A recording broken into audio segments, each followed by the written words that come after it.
Allahu Allahu Allahu Allah.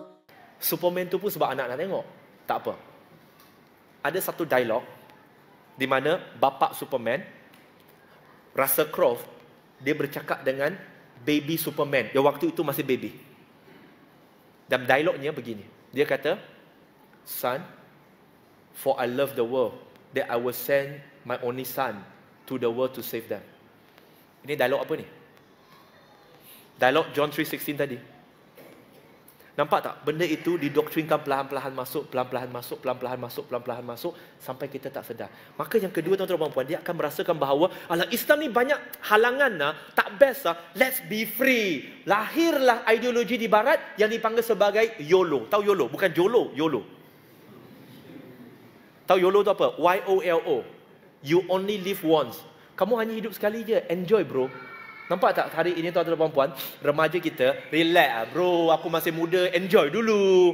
Alah, hidup sekali je. Tapi dia hidup sekali, dia lupa hidup satu lagi tu. Dia lupa hidup yang ini satu untuk persiapan yang satu lagi tu. YOLO.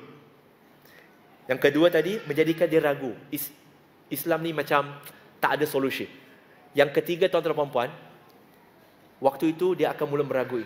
Islam ni agama yang betul ke? Tadi meragui Islam ni solusi ke tak? Tetap meyakini Islam betul. Ketiga, dia akan mula meragui, Islam ni betul ke tak betul? Kalau betul, takkanlah Islam jadi macam ni. Maka apa yang berlaku? Kesan dia, seseorang yang beragama, yang dulunya solat, dan ini kes yang pernah berlaku. Seorang makcik datang jumpa dengan saya. Dia datang, dia menangis. Dia kata, "Brother, macam mana saya nak buat ni? Apa yang saya perlu buat?" Saya kata, "Makcik, bagi tahu masalah dulu. Saya mana tahu nak buat apa kalau saya tak tahu masalah. Datang-datang je, macam mana saya nak settle?" Dia kata, "Brother, dulu anak saya, anak perempuan saya, dia solat tak tinggal, brother. Tiap hari baca Quran, brother. Lepas tu tudung, dia keluar rumah mesti dia akan menutup aurat, brother. Dia mesti akan menutup aurat. Tetapi, brother, lepas tu, brother, apa yang berlaku? Solat saya pun tak tahu dia buat ke tak buat, tapi depan saya dia buat first. Tapi saya nampak tudung dia semakin singkat. Kemudian semakin singkat.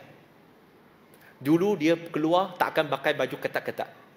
Kemudian baju kurung tu dia telah diganti dengan baju-baju lain. Kemudian tuan-tuan dan puan-puan, semakin ketat, tudung semakin singkat, akhirnya dibuka terus dan digunting pendek rambut dia. Kemudian rambut dia itu diwarnakan dan kemudian solat terus tak. Dia jadi apa? Dia jadi pengkit. Dia jadi lesbian. Jadi lesbian itu satu hal. Kemudian dia bagi tahu kepada mak dia tak percaya kepada agama Islam. Proses yang lama. Macam mana benda ini boleh berlaku, tuan-tuan dan puan-puan? Ini yang saya katakan bahawa influence, di mana pelan-pelan dia akan meninggalkan agama dia secara sistematik tanpa dia ketahui. Dia akan lebih banyak merasakan, alah, Islam ni tak ada solusi. I don't think Islam is the truth lah. Orang Islam ni kolot. Sebab dia rasa orang Islam ni tak boleh menjawab soalan. Bukan orang Islam tak boleh menjawab soalan. Orang yang dia jumpa itu tak boleh menjawab soalan dia. Tetapi Islam ada jawapan untuk soalan dia.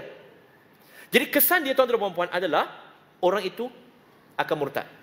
Statistik di Amerika Syarikat menunjukkan 2 daripada 6 remaja Muslim di Amerika Syarikat pernah mengatakan kepada kawan mereka bahawa mereka mengakui diri bukan Muslim. Sebab malu nak berdepan dengan kawan mereka bila orang tanya tentang Islam.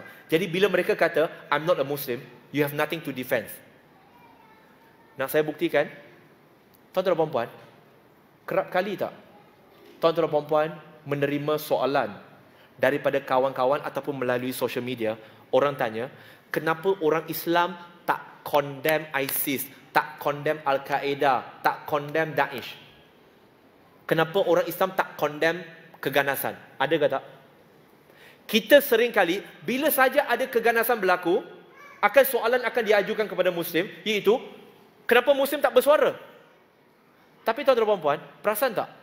Pernah tak dunia bertanya kepada Kristian bila mana ada pengganas Kristian bernama Brandon Tarrant tahun lepas, bulan Mac, di Christchurch, masuk ke 2 masjid dan bunuh 50 orang Muslim?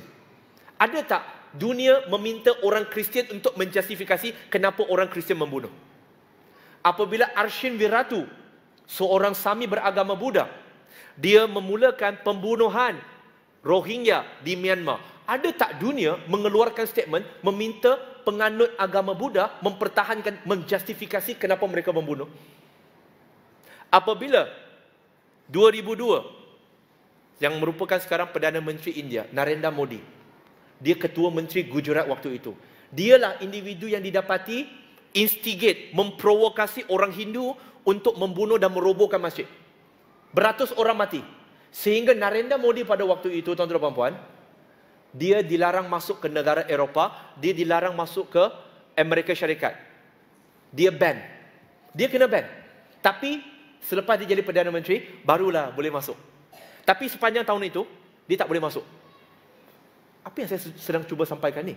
Maksudnya, setiap hari kita akan ditanya untuk menjustifikasi kenapa macam ni, kenapa macam ni, kenapa macam ni, sehingga kita kadang-kadang rasa rimas. Bila rimas, susah sangatlah nak jadi Muslim.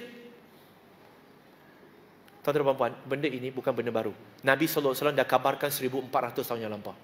Nabi kata, di akhir zaman, mereka yang menggenggam sunnah, mengikuti sunnahku, mengikuti agama Islam ini, mereka adalah seumpama menggenggam bara api.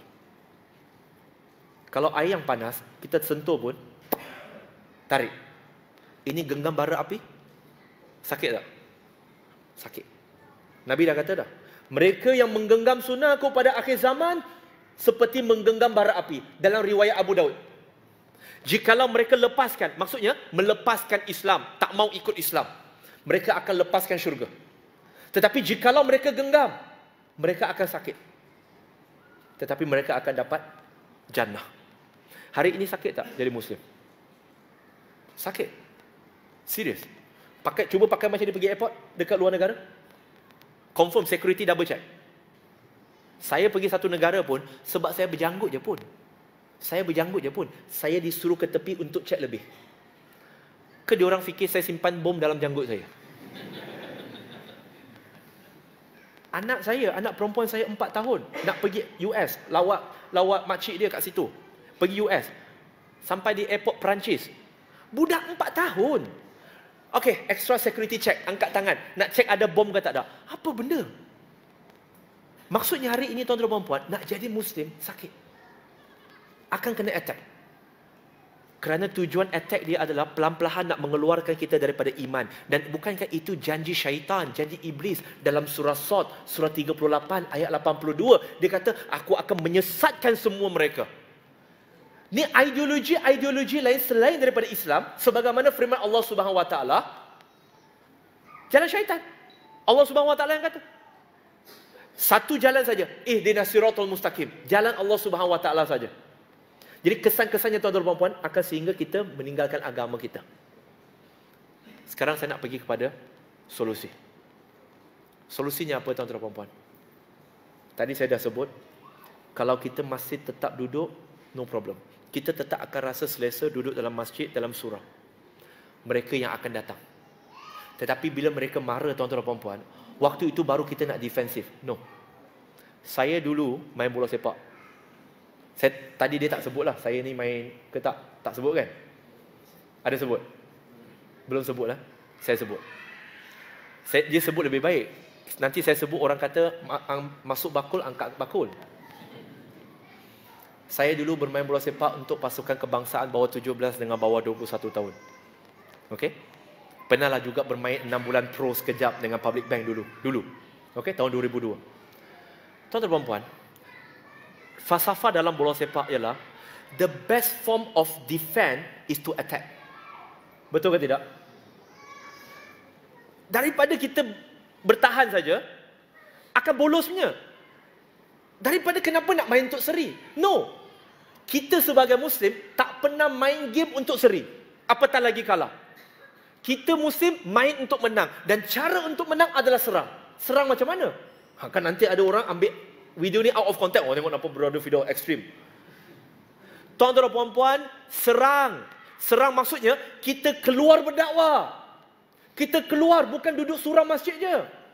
Daripada mereka datang, baik kita pergi kepada mereka. Let us pergi kepada mereka, engage them dekat sana. Kalau datang ke sini tuan-tuan dan puan-puan, kecederaan pasti ada, bom datang. Tapi kalau kita engage mereka di neutral ground, kita boleh berdakwah tuan-tuan dan puan-puan, maka mereka juga perlu defend. Allah